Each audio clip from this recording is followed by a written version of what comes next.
मेरी 7 पीढ़ी में कोई बिहार नहीं गया और इस ST/SC एक्ट ने मुझे वहां पर 6,500-7 हजार सेंट्रल जेल बेहूर के कैदियों के बीच में रखा। लेकिन मैं कर्नल मानवेंद्र सिंह को इस भीड़ के माध्यम से धन्यवाद ज्ञापित करता हूं कि आपने आवाज उठाई, तभी मैं आज आपके बीच में हूं।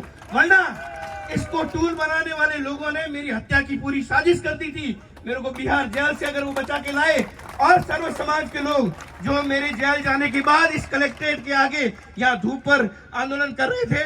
मैं भी गांव में रहता हूँ, आपके आसपास भी दलित रहते थे, आपके स्कूल में पढ़ते थे। मैंने तो मेरे जन्म 87 में मैंने कभी किसी के साथ न तो भेदभाव होते देखा, और जब मैं वहां से बाहर निकला तो मैंने संविधान को सलाम किया कि ऐसा संविधान भगवान किसी दुश्मन देश में भी न दे जहां पर बेकसूर आदमी को जेल डाला जाता है। हालांकि मैं पेशे से पत्रकार हूं, इसलिए मंच पे बोलना मेरे काम में थोड़ा सूट नहीं होता, लेकिन मुद्दा चूंकि कहीं न कहीं मुझसे भी जुड़ा हुआ है ये ST/SC एक्ट, इसलिए आज मैं अपने आप को रोक नहीं पाया। बंधुओं, एक बात बताइए कि आपके आसपास, मैं भी गांव में रहता हूं, आपके आसपास भी दलित रहते थे, आपके स्कूल में पढ़ते थे। मैंने तो मेरे जन्म 87 में मैंने कभी किसी के साथ न तो भेदभाव होते देखा, न भेदभाव कहीं होता है जितना ये बताते हैं। बावजूद इसके कुछ लोग सिर्फ इस एक्ट के आड़ में प्रताड़ित करने और तथाकथित रूप से ये कहने की आजादी से पहले हमारे पे खूब अत्याचार हुआ, तो अब शायद वो इसका बदला ले रहे हैं। मैं वर्ष 2018 की बात पे आना चाहूंगा कि मेरी 7 पीढ़ी में कोई बिहार नहीं गया।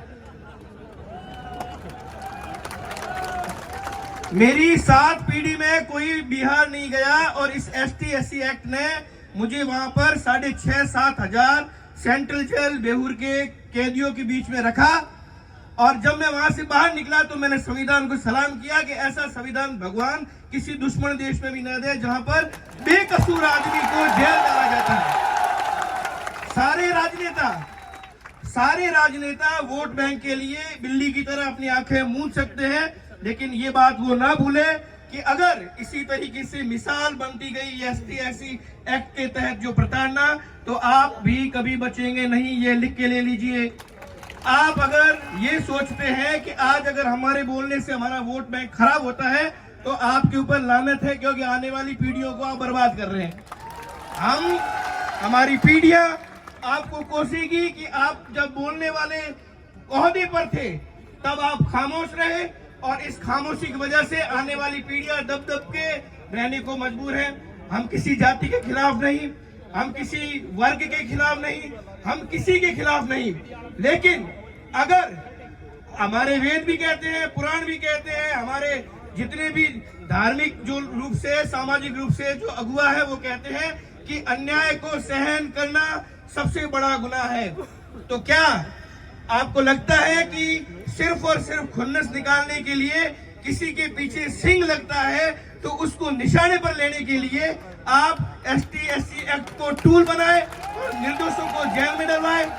आप इस एक्ट की सबसे बड़ी दुखद पहलू को देखिए कि आपकी घर की महिलाएं, आपका बच्चा अगर वो UPSC RPSC के लिए या किसी सरकारी नौकरी के लिए प्रयासरत है, आप कभी भी इस बात को लेकर अपने आप को सुरक्षित महसूस नहीं कर सकते कि ST/SC एक्ट उसको प्रभावित नहीं करेगा। तो अगर पीढ़ियों को बचाना चाहते हैं तो इस एक्ट का एक बार पुनर्मूल्यांकन होना चाहिए। ये एक्ट उन लोगों को बर्बाद कर रहा है जिन लोगों की कोई गलती, कोई गुनाह नहीं है। तो मैंने पहले भी निवेदन किया कि इस ST/SC एक्ट ने आज से करीब 6 साल पहले 2018 में, मैं इस मंच से कहना चाहूंगा कर्नल मानवेंद्र सिंह जी का बहुत बहुत धन्यवाद। एक ऐसा राजनेता जिससे मेरे कई मनभेद हुए होंगे, क्योंकि मैं पत्रकार हूं, हर किसी को खुश नहीं रह सकता, एक पक्ष मेरे खिलाफ होगा ही होगा, लेकिन मैं कर्नल मानवेंद्र सिंह को इस भीड़ के माध्यम से धन्यवाद ज्ञापित करता हूं कि आपने आवाज उठाई, तभी मैं आज आपके बीच में हूं। वरना इसको टूल बनाने वाले लोगों ने मेरी हत्या की पूरी साजिश कर दी थी। मेरे को बिहार जेल से अगर वो बचा के लाए, और सर्व समाज के लोग जो मेरे जेल जाने के बाद इस कलेक्ट्रेट के आगे यहाँ धूप पर आंदोलन कर रहे थे, वो 6 साल पुरानी बात आज भी है। आंदोलन आज भी आपको करने पड़ रहे हैं, लेकिन भविष्य में आपको आंदोलन नहीं करने पड़े, इसलिए आवाज को बुलंद करिए, कहिए कि हम न्याय के साथ हैं, लेकिन अन्याय का विरोध हम करेंगे। अगर नहीं करेंगे तो हमारी पीढ़ी हमें कोसेगी। और आज का आपका राजनीतिक भविष्य बचाने के लिए आप भविष्य को बर्बाद नहीं कर सकते। राजनेताओं को एकमात्र यही चीज कहना चाहूंगा कि सहूलियत रखिए कि आप वोट बैंक आपका खराब नहीं हो, हम भी नहीं चाहते खराब हो, लेकिन आपके बच्चे अगर इसी तरीके से सिर्फ इस कारण कि वो राजपूत है, वो ब्राह्मण है, वो सवर्ण है, इसलिए किसी की किसी से नहीं बनती तो उसको अंदर उठा के डालना है, तो ST/SC एक्ट का मुकदमा कर लीजिए। क्या नरक जैसी यातनाएं दे रहे हैं। संविधान लोकतांत्रिक मुल्क की दुहाई देते देते आज हम किस मोड़ पे खड़े हैं। 1947 के बाद हमने ये उम्मीद की थी एक लोकतांत्रिक मुल्क ऐसा तैयार होगा जिसमें समरसता का भाव होगा, लेकिन आपने आधुनिक सामंत तो भले किसी को कह रहे हो, लेकिन आपने आज आधुनिक सामंत किनको बनाया है आप खुद देख लीजिए। अपने आप आपका आकलन करने के बाद आप सोच लेंगे कि हम कहां पर खड़े हैं। आपसे निवेदन है कि इस आषाढ़ी प्रकरण के अंदर मैं भी लगातार मोर्चा की कवरेज करता रहा हूं। सबकी संवेदनाएं उस परिवार के साथ है, लेकिन कोई भी व्यक्ति किसी भी तरीके से बेवजह परेशान न हो। जेल की सलाखें अपराधियों के लिए होती है, आम जनता उससे प्रताड़ित न हो।